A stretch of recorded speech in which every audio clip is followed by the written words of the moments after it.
Mesdames, Messieurs, bonjour et bienvenue à ce nouveau numéro de l'émission Entretien. Nous recevons aujourd'hui l'ambassadeur des États-Unis au Congo, M. Todd Haskell. Il est à Brazzaville depuis plus de 2 ans et avec lui, nous allons tenter de faire le tour des questions concernant l'ambassade des États-Unis ici à Brazzaville, mais aussi la politique étrangère des États-Unis au Congo. Monsieur l'ambassadeur, bonjour.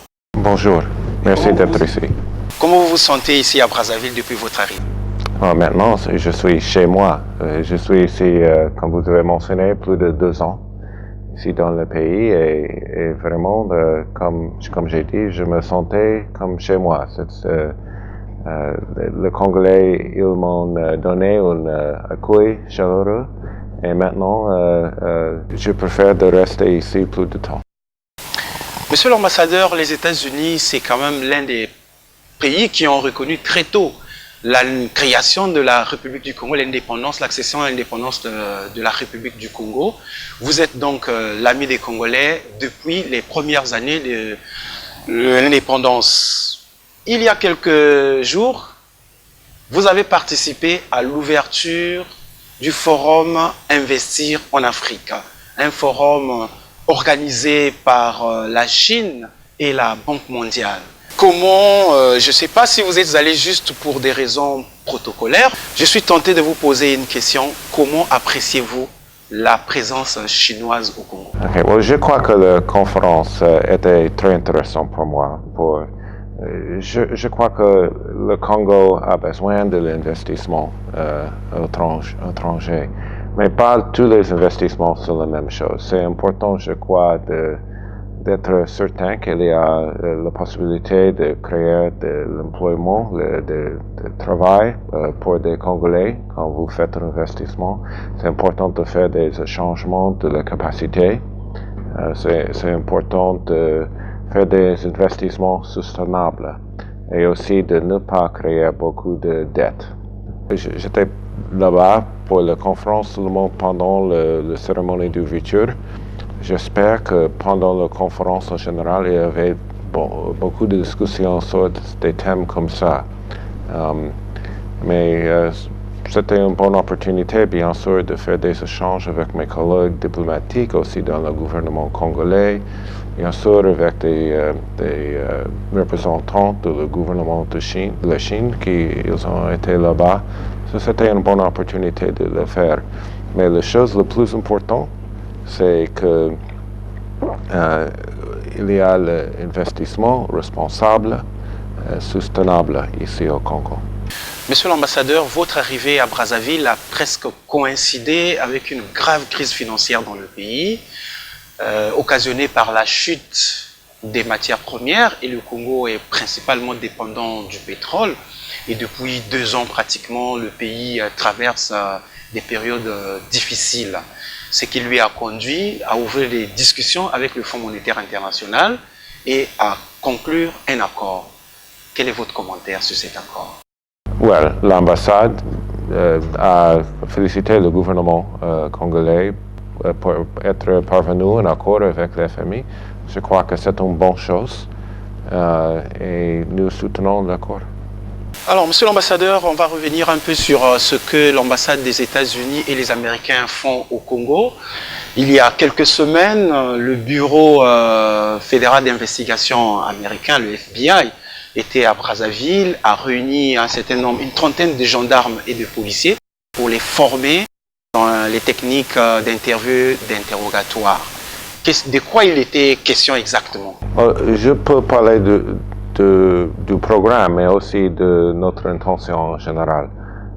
Ce programme-là, c'était un effort le président Trump a identifié la lutte contre la traite des personnes comme une priorité américaine. Donc, nous cherchons comment nous pouvons travailler avec nos collègues, nos partenaires congolais dans cette lutte. Donc, nous avons travaillé avec des membres des forces d'ordre congolais pour améliorer leur technique de faire des entretiens. Mais des exemples que nous avons utilisés dans la formation, c'était exemple de la traite des personnes. Je crois que c'est quelque chose de très important, mais nous toujours trouvons que les Congolais sont des bons partenaires. Et c'était dans le cadre de la politique que j'avais adoptée immédiatement après mon arrivée ici. C'est-à-dire que nous et les Congolais, le gouvernement du Congo et le gouvernement des États-Unis, nous avons beaucoup d'intérêts communs. Et je trouve que c'est une bonne idée de concentrer nos efforts sur les intérêts communs. C'était un exemple, mais il y a beaucoup d'autres. Par exemple, dans le processus de paix dans le pool, nous avons essayé de travailler avec nos partenaires congolais pour soutenir des gens déplacés, mais aussi avec leur retour au pool. C'était important pour les États-Unis de soutenir des efforts. Oui, monsieur l'ambassadeur, peut-être qu'on va revenir un peu sur la question du pool, mais en ce qui concerne la formation avec le FBI, je pense que peut-être qu'on va mettre en avant deux points principaux. Il y a les techniques d'interrogatoire qu'ils ont appris. On a souvent suivi à travers les organisations internationales des droits de l'homme, Human Rights Watch, mais aussi des organisations ici comme l'OCDH, qui pensent que dans les milieux peut-être de détention, il y a encore de la torture. Est-ce que la formation que les gendarmes et les policiers ont reçue, c'est aussi pour qu'il n'y ait plus ça, pour oublier tout ça? Je peux dire que quand le FBI fait des interrogations comme ça, il utilise des techniques. En général, nous avons trouvé que la force physique, ce n'est pas nécessaire de faire un entretien bon. Et bien sûr, il y a des violations de droits humains quand vous faites des choses comme ça. Il y a des autres techniques. Et ça marche très bien. Et c'était une opportunité de partager ce que nous avons appris dans notre expérience. Et c'était ce que nous avons fait. Mais comme j'ai dit, la priorité de cette formation était vraiment d'aider le Congo, nos partenaires, dans la lutte contre la traite des personnes. Est-ce que vous avez des informations quand même que le Congo peut abriter ce trafic des êtres humains ici? Est-ce que c'est inquiétant quand même? C'est clair, je crois que le Congo, le gouvernement du Congo partage nos intérêts dans cette manière. Vraiment cette année, le gouvernement a passé une loi compréhensive contre la traite des personnes et maintenant nous travaillons pour identifier des traiteurs mais aussi des victimes et comment nous pouvons travailler ensemble pour éliminer ce problème dans le pays. Monsieur l'ambassadeur, pour revenir à la question du pool, en août dernier, on vous a encore vu à Mindouli, où vous êtes allé appuyer la relance des cultures maraîchères et de l'élevage des poissons dans le pool. Mais on sait aussi que au début du conflit, vous vous êtes rendu à Kimandou, dans la région de l'UTT, pour soutenir les premiers déplacés, aller voir comment l'aide américaine était arrivée auprès de ces populations. C'est quand même nouveau pour un ambassadeur. Les ambassadeurs, c'est un peu le bureau, c'est un peu la diplomatie. On vous a vu sur le terrain. Qu'est-ce que justifie cet engagement-là? Moi, je préfère être un ambassadeur à l'extérieur de le bureau. Bien sûr, comme tous les ambassadeurs, je dois travailler dans le bureau parfois, mais je préfère être avec le peuple congolais. C'était quelque chose de très important. Je me rappelle que pas longtemps après mon arrivée, le président Sassou a demandé l'assistance de la communauté internationale pour ce qui s'est passé dans le pool. Et pour moi, j'ai pensé que c'était important de faire une réponse.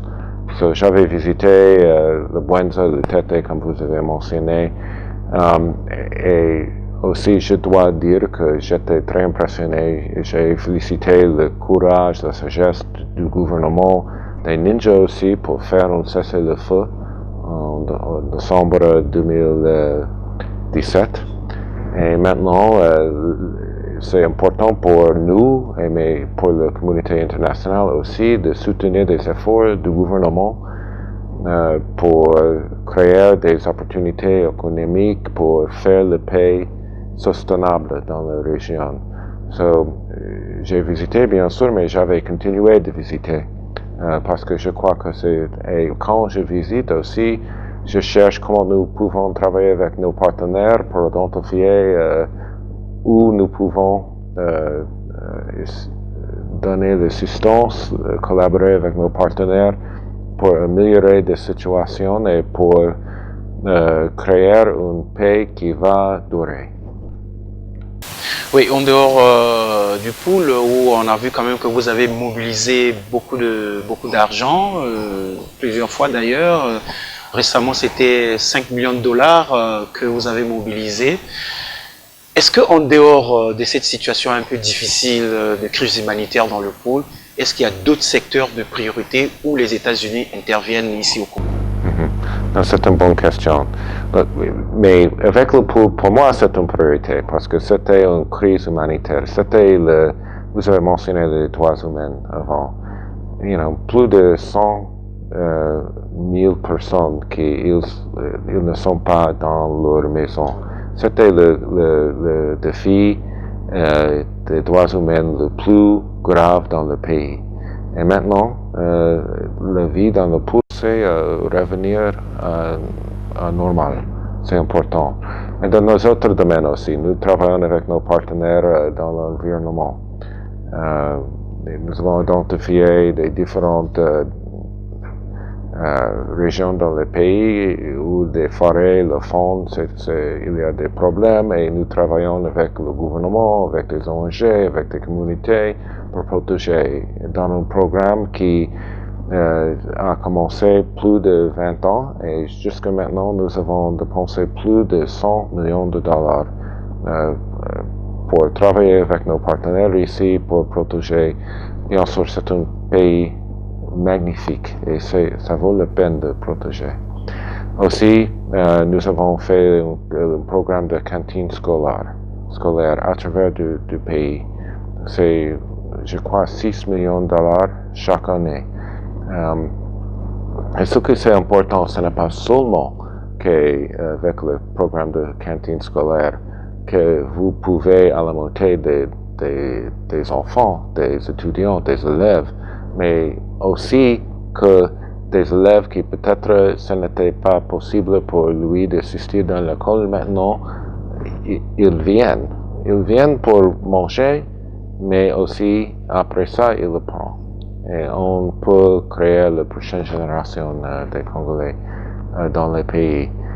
Nous collaborons dans des programmes d'échange avec le gouvernement. Il y a beaucoup de Congolais qui visitent les États-Unis chaque année dans les différents domaines à travers des programmes du gouvernement des États-Unis de prendre sur des priorités comme l'entrepreneuriat, comme la lutte contre le traité persan, comme la bonne gouvernance, des autres programmes comme ça.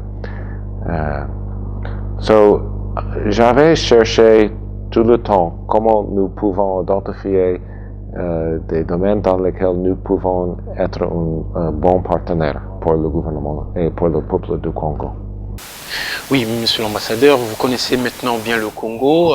C'est un pays un peu sous-développé avec beaucoup de difficultés. Les jeunes n'ont pas assez d'emplois. Et la question souvent, c'est que pourquoi il n'y a pas assez d'Américains au Congo qui viennent pour travailler et créer de l'emploi? La première chose, que vraiment il y a une communauté de sociétés américaines ici au Congo. Dans le secteur pétrolier, mais aussi vous avez des autres sociétés américaines qui travaillent ici.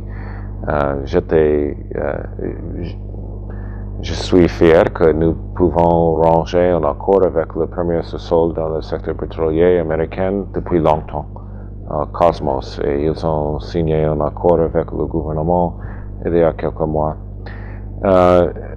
Mais je cherche la possibilité d'attirer des autres sociétés. Mais la chose la plus importante, et c'est quelque chose que j'étais heureux d'écouter pendant la conférence à Kentele, discussion sur l'importance d'améliorer le climat des affaires dans le pays. Des investisseurs américains, ils n'investissent pas comme une partie de notre politique étrangère. Ils font des investissements parce qu'ils croient que c'est possible de faire business dans un pays ou un autre. Le climat d'affaires, c'est quelque chose de très important. C'est une opinion qui, je suis convaincu que des membres du gouvernement partagent. Mais il reste beaucoup de travail à faire et il y a des efforts.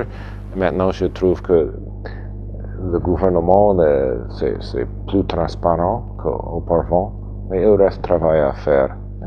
Mais je reste confiant que nous pouvons identifier des sociétés américaines de venir ici et que le climat d'affaires va améliorer.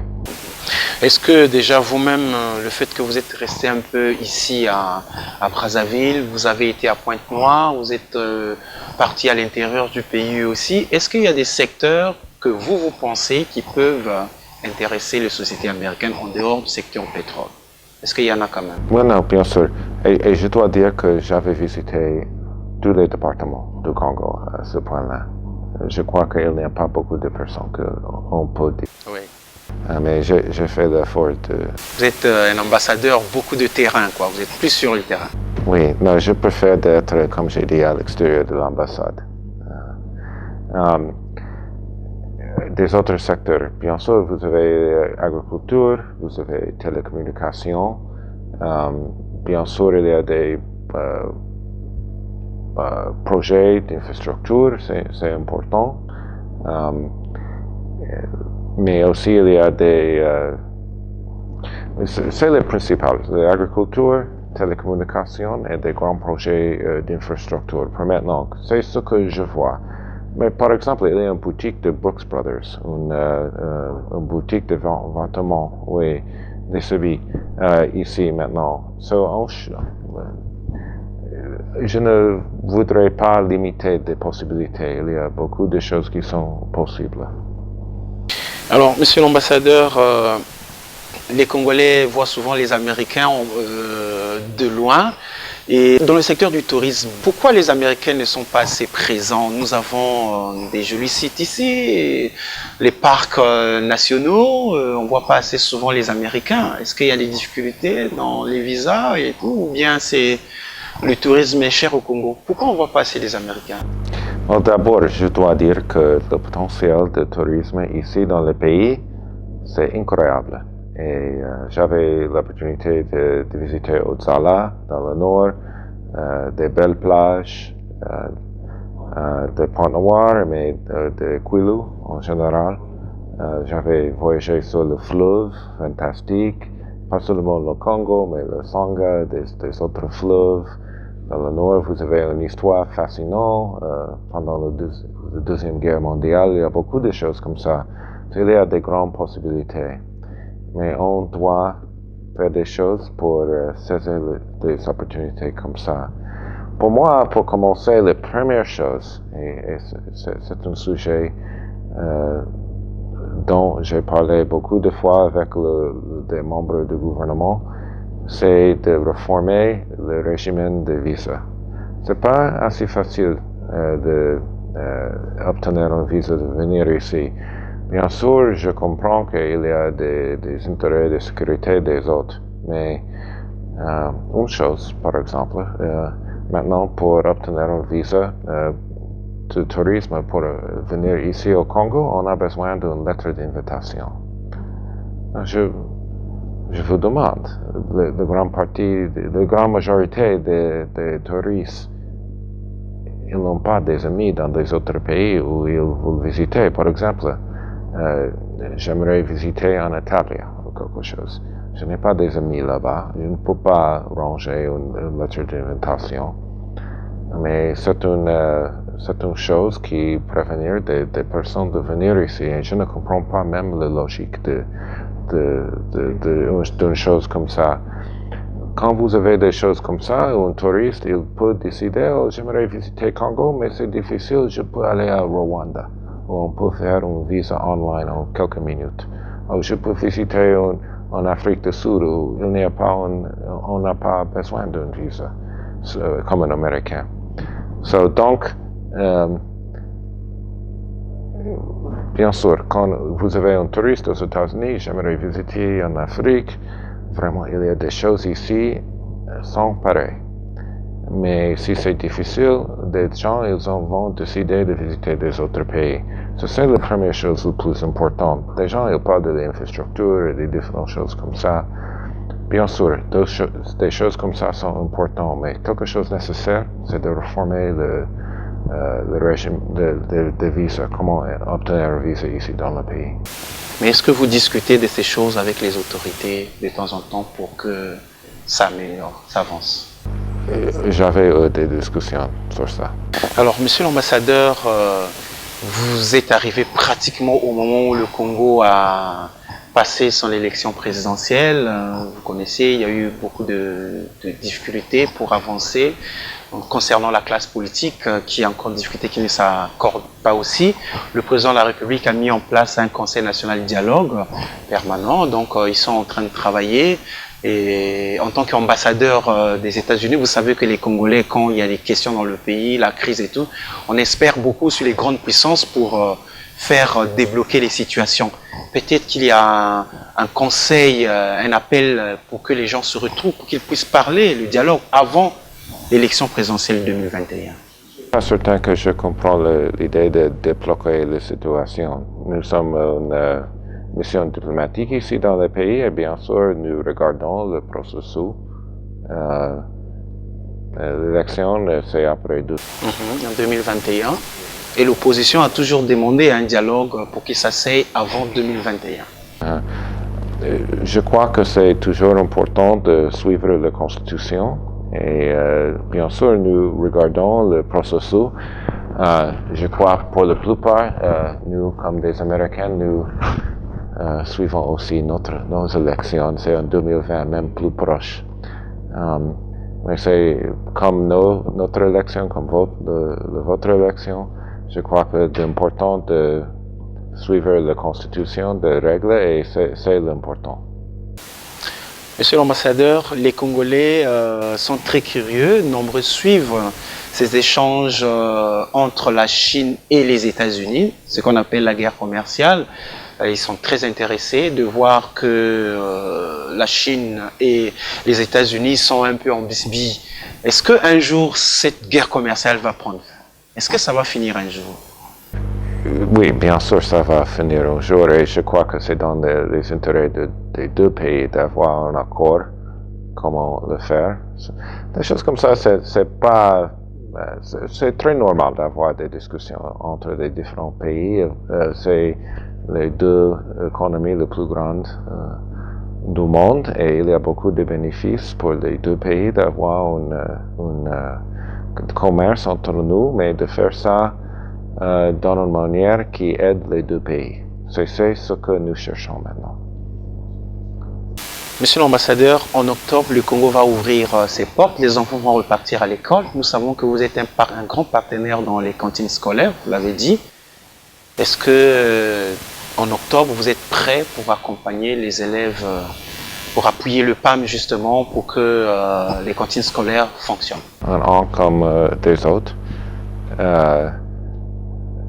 Le programme va durer quelques ans plus, peut-être plus, mais pour maintenant, c'est prouvé pour 5 ans, je crois, jusqu'à 2022. Ça va continuer, bien sûr. C'est quelque chose de très important. J'avais visité des écoles pendant des déjeuners quand ils mangent. Vraiment, j'ai trouvé que c'était bien fait. J'aimais des repas que j'avais partagés avec des élèves dans le Buenza, dans l'Iari, dans les différentes parties du pays. Ça, c'est un bon programme, c'est très important. Monsieur l'ambassadeur, on arrive à la fin de cet entretien, de cet échange, mais j'aimerais vous laisser la parole certainement. Vous avez un mot cher que vous voulez peut-être dire à l'endroit des Congolais qui nous suivent. Seulement de dire que les États-Unis, nous cherchons de bonnes relations avec le gouvernement, avec le peuple congolais. Je trouve que c'est un pays avec beaucoup de potentiel. Je suis convaincu que pendant les prochains 20 ans, nous allons voir de développement positif et nous voudrions être un partenaire, un bon partenaire. Et aussi, j'aimerais aussi dire, avant de terminer, j'aimerais remercier le peuple congolais, comme j'avais mentionné, pour l'accueil chaleureux que j'avais reçu ici. Il me reste, je crois, un an, plus ou moins, ici au pays, et j'ai l'intention d'utiliser chaque jour pour continuer le développement d'une bonne relation forte entre nos deux pays. Merci, mesdames et messieurs. Nous avons suivi l'ambassadeur des États-Unis à Brazzaville, M. Todd Haskell, qui continue à être déterminé et dit que le peu de temps qui lui reste, il va l'utiliser sur le terrain. Nous le recevons donc en cette qualité. Il nous a clarifié sur certains grands sujets, la présence américaine au Congo, la guerre commerciale avec la Chine. Merci beaucoup de nous avoir suivis et à la prochaine.